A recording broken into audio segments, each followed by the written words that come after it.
বিসমিল্লাহির রহমানির রহিম।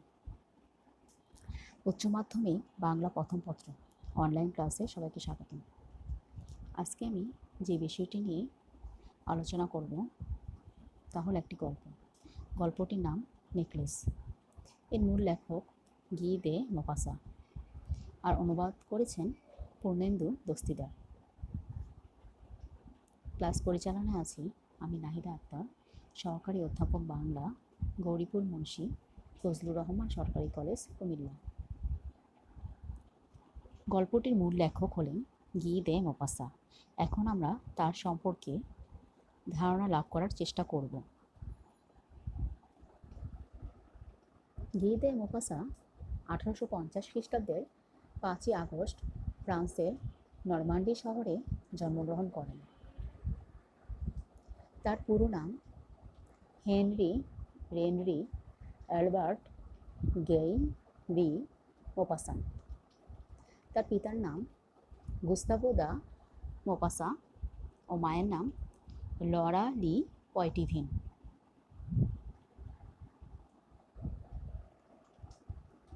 1867 খ্রিস্টাব্দে মোপাসা একটি নিম্ন মাধ্যমিক স্কুলে ভর্তি হন। সেখানেই বিখ্যাত ঔপন্যাসিক গুস্তাভো ফ্লবেয়ার এর সঙ্গে তার পরিচয় ঘটে। পারিবারিক বন্ধু গুস্তাভো ফ্লবেয়ার মোপাসার সাহিত্য জীবনে অভিভাবকের ভূমিকায় অবতীর্ণ হন। এই মহান লেখকের নির্দেশনা ও সহযোগিতায় তিনি সাংবাদিকতা ও সাহিত্যের জগতে প্রবেশ করেন। ফ্লবেয়ারের বাসায় মোপাসার পরিচয় ঘটে এমিল জোলা ও ইভান তুর্গনেভ সহ অনেক বিশ্ববিখ্যাত লেখকের সঙ্গে। কাব্যচর্চা দিয়ে তার সাহিত্য জীবন শুরু হলেও মূলত গল্পকার হিসেবে তিনি বিশ্বব্যাপী খ্যাতি অর্জন করেন।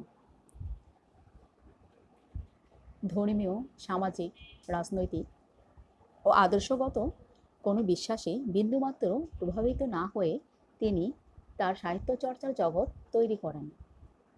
তার বস্তুনিষ্ঠা ও নিরপেক্ষতার তুলনা বিশ্ব সাহিত্যের ইতিহাসে খুব বেশি লক্ষ্য করা যায় না।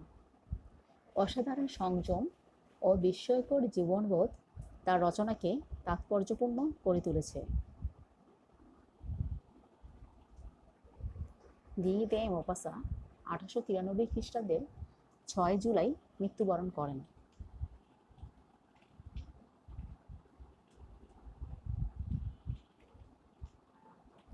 এখন আমরা নেকলেস গল্পটিকে যিনি বাংলায় অনুবাদ করেছেন তার সম্পর্কে জানব। বাংলায় গল্পটিকে অনুবাদ করেছেন পূর্ণেন্দু দস্তিদার।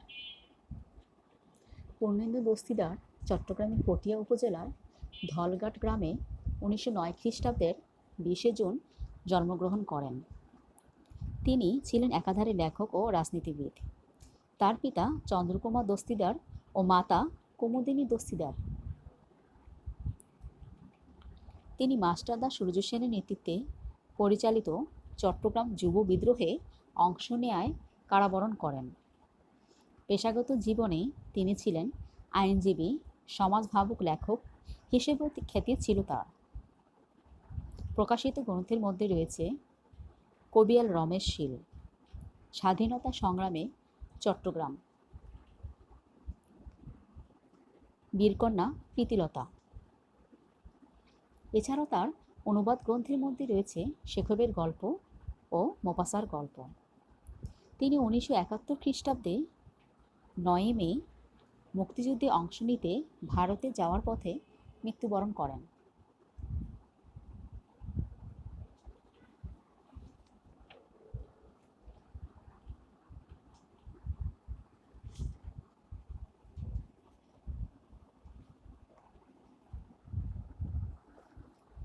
এখন গল্পটির মূল পাঠ সম্পর্কে জানব। নেকলেস গল্পটি বিশ্ববিখ্যাত গল্পকার গি দে মোপাসার নেকলেস গল্পগ্রন্থ থেকে সংকলিত। এটি তার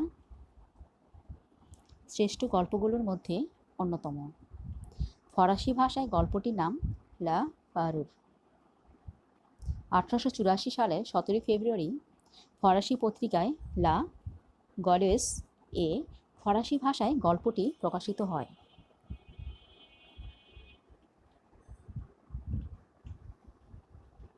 গল্পটির মূল বক্তব্য বলছি। নেকলেস গল্পের মূল চরিত্র মাদাম লুইসেল ছিলেন অতি সুন্দরী। শিক্ষা পরিষদ অফিসের সামান্য বেতনভুক্ত কেরানি মসিয়ে লুইসেলের সাথে তার বিয়ে হয়। কিন্তু তিনি ভাবতেন সুরুচিপূর্ণ বিলাসী সামগ্রীসহ উচ্চবিত্তের ভোগবিলাস ও মনোরঞ্জনের সব কিছু ভোগ করার জন্যেই তার জন্ম হয়েছে। সেগুলো না পেয়ে তিনি বিরক্ত, দুঃখিত ও হতাশাগ্রস্ত থাকতেন। উচ্চবিত্ত বা ধনীদের জীবনাচরণে তিনি মোহগ্রস্ত হয়ে থাকতেন। একদিন জনশিক্ষা মন্ত্রী মসিয়ে ও মাদাম লুইসেলকে তার বাসভবনে একটি অনুষ্ঠানে নিমন্ত্রণ করেন। অনুষ্ঠানে যাওয়ার মতো ভালো পোশাক ও অলংকার না থাকায় মাদাম লুইসেল ওখানে যেতে অস্বীকৃতি জানান। স্বামী মসিয়ে নানাভাবে চেষ্টা করতে থাকেন স্ত্রীকে ওখানে নেয়ার জন্য। মসিয়ে তার স্ত্রীকে পোশাকের জন্য টাকা দিলেও অলংকারের জন্যে মাদাম লুইসেল তার বান্ধবীর মাদাম ফোর্স্টিয়ারের কাছ থেকে একটি হীরার নেকলেস ধার করে অনুষ্ঠানে যোগ দেন। অনুষ্ঠানে মাদাম লুইসেল আনন্দ ও উৎসাহ নিয়ে বল নৃত্যে মত্ত হয়ে ওঠেন। এতে তিনি সব পুরুষের আগ্রহের কেন্দ্রবিন্দু হয়ে পড়েন। সবাই তার সঙ্গে আলাপে আগ্রহী হয়। রূপের গর্বে ও সাফল্যের গৌরবে মাদাম লুইসেল গর্বিত বোধ করতে থাকেন। শেষ রাতে তিনি স্বামীর সঙ্গে বাড়ি ফিরে নিজের গৌরবান্বিত রূপ দেখতে আয়নার সামনে দাঁড়িয়ে আর্তনাদ করে ওঠেন, কারণ হীরের নেকলেসখানা তার গলায় ছিল না। অনেক খোঁজাখুঁজির পরও তা পাওয়া না গেলে মসিয়ে ও মাদাম লুইসেল সিদ্ধান্ত নেন যেভাবে হোক গহনাটি ফোর্স্টিয়ারকে ফেরত দিতে হবে। তারা 36,000 ফ্রাঁ দিয়ে একই রকম দেখতে একটি নেকলেস কিনে ফোর্স্টিয়ারকে ফেরত দেন। এ টাকার প্রায় অর্ধেক ছিল ধার করা। লুইসেল দম্পতি প্রতি মাসে ধারের টাকা শোধ করার জন্যে তাদের খরচ কমানোর সিদ্ধান্ত নেন। ফলে দাস দাসী বিদায় করে একটা নিচু ছাদের বাড়ি ভাড়া করেন। মাদাম লুইসেল নিজেই বাসন মাজা, ময়লা আবর্জনা রাস্তায় ফেলা, জল তোলার কাজ করতে থাকেন। তার স্বামীও অফিসের কাজ শেষ করে সন্ধ্যার পর কয়েকজন ব্যবসায়ীর হিসাবের খাতা দেখেন। এভাবে ফোর্স্টিয়ারের গহনার টাকা শোধ করতে তাদের 10 বছর লেগে যায়। ততদিনে মাদাম লুইসেলের চেহারায় পৌরত্বের ছাপ পড়ে। তিনি বুঝতে পারেন বিলাসিতা একজন মানুষকে কিভাবে ধ্বংস করে দেয়। এক রবিবারে তিনি মানসিক প্রশান্তির জন্যে চামস এলিসিসে ঘুরতে যান। সেখানে তার সঙ্গে ফোর্স্টিয়ারের দেখা হয়। মাদাম লুইসেল ফোর্স্টিয়ারের কাছে তার সমস্ত দুর্দশা ও এর কারণ খুলে বলেন। ফোর্স্টিয়ার আহত মনে মাদাম লুইসেলকে জানান তার হারটি ছিল নকল এবং সেটির দাম ছিল মাত্র 500 ফ্রাঁ। কিন্তু মাদাম লুইসেলের বদলে 36,000 টাকার খাঁটি হীরার নেকলেস কিনে দিয়েছেন, যা তাকে মানসিকভাবে আহত করেছে। মূল গল্প লা পারুল গি দ্য মোপাসার শ্রেষ্ঠ রচনাগুলির মধ্যে অন্যতম। মূল গল্পের অনুবাদে গল্পটির বিষয়বস্তুর আলোকে নামকরণ করা হয়েছে নেকলেস। এই নেকলেসকে কেন্দ্র করেই গল্পটি আবর্তিত হয়েছে এবং পরিণতি পেয়েছে। গল্পটির বিষয়বস্তু অনুসারে এর নামকরণ নেকলেস যথার্থ হয়েছে। গল্পটির গুরুত্বপূর্ণ চরিত্র মিস্টার লুইসেল, মাদাম লুইসেল, ফোর্স্টিয়ার। নেকলেস একটি নীতিশিক্ষামূলক গল্প। এটি ফরাসি ভাষা থেকে অনুদিত। এর ভাষারীতি চলিত রীতি।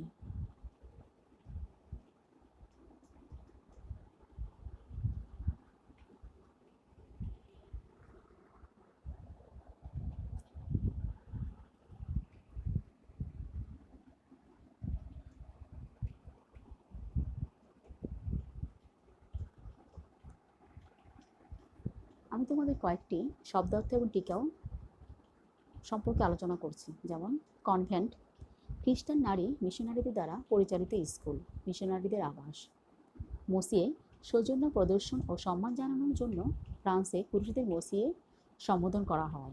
মাদাম, সৌন্দর্য প্রদর্শন ও সম্মান জানানোর জন্য ফ্রান্সে মহিলাদের মাদাম সম্বোধন করা হয়। ফরাসি মুদ্রার নাম। 2002 সাল পর্যন্ত এই মুদ্রা প্রচলিত ছিল। বর্তমানে ইউরোপীয় ইউনিয়নের সদস্য হওয়ায় ফ্রান্স ইউরো ব্যবহার করে। বলনাস, বিনোদনমূলক সামাজিক নৃত্যানুষ্ঠান। ইউরোপ, আমেরিকা সহ পৃথিবীর বহু দেশে এই নৃত্য প্রচলিত। ক্রুশ, খ্রিস্টান ধর্মীয় প্রতীক। স্যাটিন, প্যারি, প্যালেস রয়্যাল। এই শব্দগুলো তোমরা মুখস্থ করার চেষ্টা করবে। গদ্য সম্পর্কিত গুরুত্বপূর্ণ প্রশ্ন। নেকলেস গদ্যটি প্রথম প্রকাশিত হয় ফরাসি ভাষায়।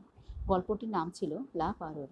নেকলেস 1884 সালে 17 ফেব্রুয়ারি ফরাসি পত্রিকায় লা গ্লস এ প্রকাশিত হয় এবং সেই বছরই ইংরেজি ভাষায় অনুদিত হয়। মাদাম লুইসেলের সর্বদা দুঃখের কারণ ছিল কি? সে কাঙ্ক্ষিত জীবন পায়নি। মাদাম লুইসেলের স্বামীর পেশা কি ছিল? শিক্ষা পরিষদ অফিসের পিয়ন। এক সন্ধ্যায় মাদাম লুইসেলের স্বামী কি হাতে ঘরে ফিরলেন? একটি বড় খাম। মাদাম লুইসেলের ব্যথিত হওয়ার কারণ কি ছিল? বাসপক্ষের দারিদ্র্য। মাদাম লুইসেল বাবদ তার কতজন গৃহভৃত্য থাকবেন? 2 জন। মাদাম লুইসেল যে বৈঠকখানাটি কামনা করেন তা কিসের পর্দা ঝুলবে? রেশমের পর্দা। কি খেতে খেতে মাদাম লুইসেল রনেলীলার কাহিনী শোনার কল্পনা করেন? মুরগির পাখনা। মাদাম লুইসেলের ধারণা কোন জিনিসের জন্য তার সৃষ্টি? ফ্রক ও জড়োয়া গহনা। কনভেন্টের বান্ধবীর সাথে দেখা করতে মাদাম লুইসেলের ভালো লাগতো না কেন? বান্ধবী ধনী ছিল বলে। কনভেন্টের বান্ধবীর সাথে দেখা করে এসে মাদাম লুইসেল সারাদিন কাঁদত কেন? নিজ দুর্ভোগের কথা ভেবে। বান্ধবীর সাথে দেখা করার পর মাদাম লুইসেলকে কি গ্রাস করত? হতাশা ও নৈরাশ্য। মাদাম লুইসেল তাড়াতাড়ি খামটি ছিঁড়েছিল কেন? দামে কিছু আশায়।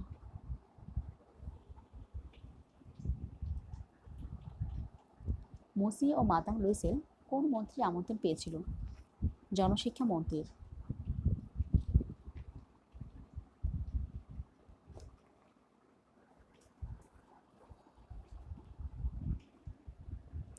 কী কারণে মসিয়ে লুইসেল মনে মনে দুঃখ পায়?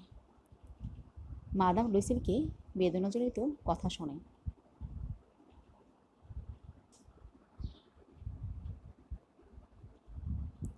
মাদাম লুইসেল তার স্বামীকে পোশাক কেনার জন্য কত ফ্রা এ কথা বলেছিল? 400 ফ্রা।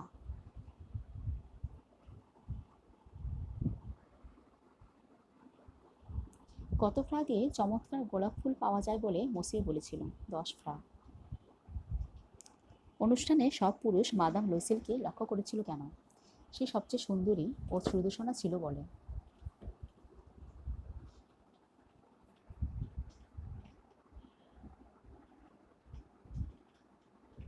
এখানে তোমাদের একটু ব্যাখ্যা করার চেষ্টা করছি। যেমন মাদাম লুইসেল তার বান্ধবীর গহনা ধার করে নতুন পোশাক পরে জনশিক্ষামন্ত্রীর বাড়ির অনুষ্ঠানে যোগ দেন। অনুষ্ঠানে রূপ সৌন্দর্যে গহনা অলঙ্কারে সজ্জিত সুরুচিময়ী সুদর্শন হাস্যময়ী মাদাম লুইসেলের ছিল জয় জয়কার। সেখানে তিনি ছিলেন সবচেয়ে সুন্দরী ও আকর্ষণীয়। মন্ত্রীও তার দিকে দৃষ্টি দিচ্ছিলেন। অন্য পুরুষরাও তার সাথে আলাপ পরিচয়ে আগ্রহী ছিলেন। মাদাম লুইসেল ছিলেন আনন্দে মত্ত। রূপলাবণ্যের গর্বে, সাফল্যের গৌরবে এই বিজয় তিনি উপলব্ধি করেছিলেন। যে কোনো মেয়ের জন্য এই অনুভূতির প্রাবল্য মধুময়।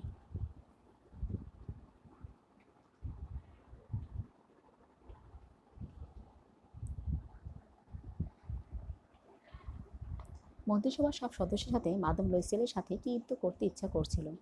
ওয়াল্টস। কোন ঘটনা মাদাম লুইসেলের জীবনে বিপর্যয় ডেকে আনে? বান্ধবীর হারিয়ে ফেলার কারণে।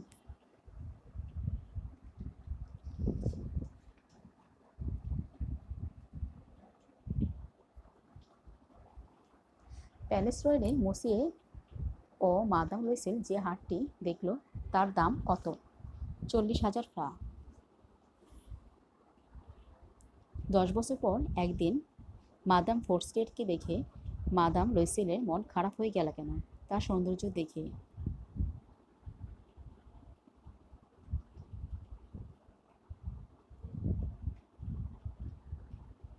এখানে একটি প্রশ্ন সম্পর্কে আলোচনা করছি, যেমন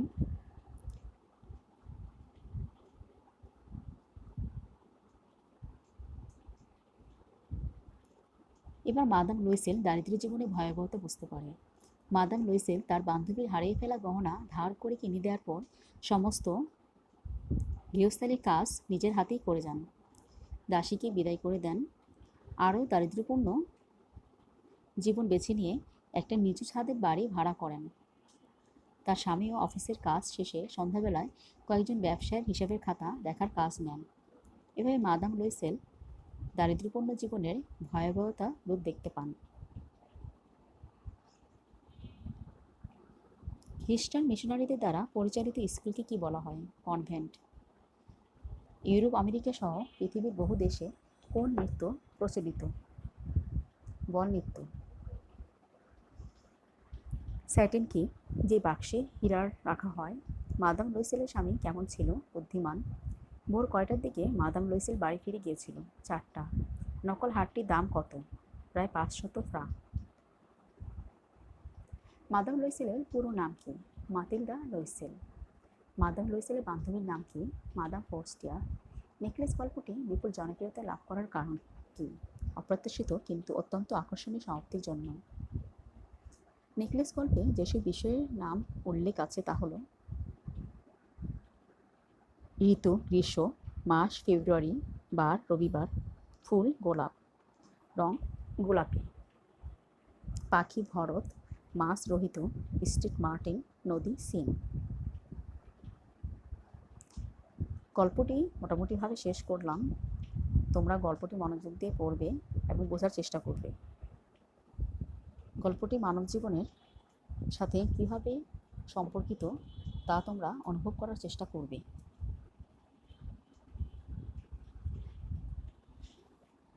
গল্পটির কয়েকটি গুরুত্বপূর্ণ প্রশ্ন সম্পর্কে এখন বলবো, যেমন কিন্তু তার শ্রেণীর অন্যতম হিসেবে সে ছিল অশিক্ষী। যেমন মাদাম লুইসেল ছিলেন অত্যন্ত সুন্দরী এবং এক তরুণী। তিনি মনে করতেন নিয়তির ভুলেই নিম্নবিত্ত কেরানি পরিবারে তার জন্ম হয়েছে। তিনি ছিলেন আভিজাত্য ও কল্পনাবিলাসী। তার শ্রেণী অবস্থান নিম্নবিত্ত হলেও তার শ্রেণী চেতনা ছিল উচ্চবিত্তের। তিনি রূপ সৌন্দর্য ও মাধুর্য সম্পর্কে সচেতন ছিলেন। এজন্যেই নিম্নবিত্ত পরিবারের চমৎকার সুন্দরী মেয়ে হিসেবে তিনি অসুখী ছিলেন। আরেকটি প্রশ্ন, যত সব সুরুচিপূর্ণ ও বিলাসিতার বস্তু আছে সেগুলোর জন্যই তার জন্ম হয়েছে, বর্ণনা করো। মাদাম লুইসেল ছিলেন অত্যন্ত রূপবতী ও কল্পনাবিলাসী, কিন্তু দরিদ্র পরিবারে জন্মের কারণে তার বিশেষ কোনো পরিচয় পরিচিতি পাওয়ার বা প্রশংসা বা প্রেমলাভ করার এবং ধনী কোনো বিশিষ্ট লোকের সঙ্গে বিয়ে হওয়ার সম্ভাবনা ছিল না। তবু তার কল্পনাবিলাসী মনের ধারণা সব ঐশ্বর্য ও রুচিপূর্ণ ও বিলাসিতার সামগ্রী ভোগের জন্যই তার জন্ম। আরেকটি প্রশ্ন, ওখানে নিয়ে তুমি আমায় কি করতে বলো?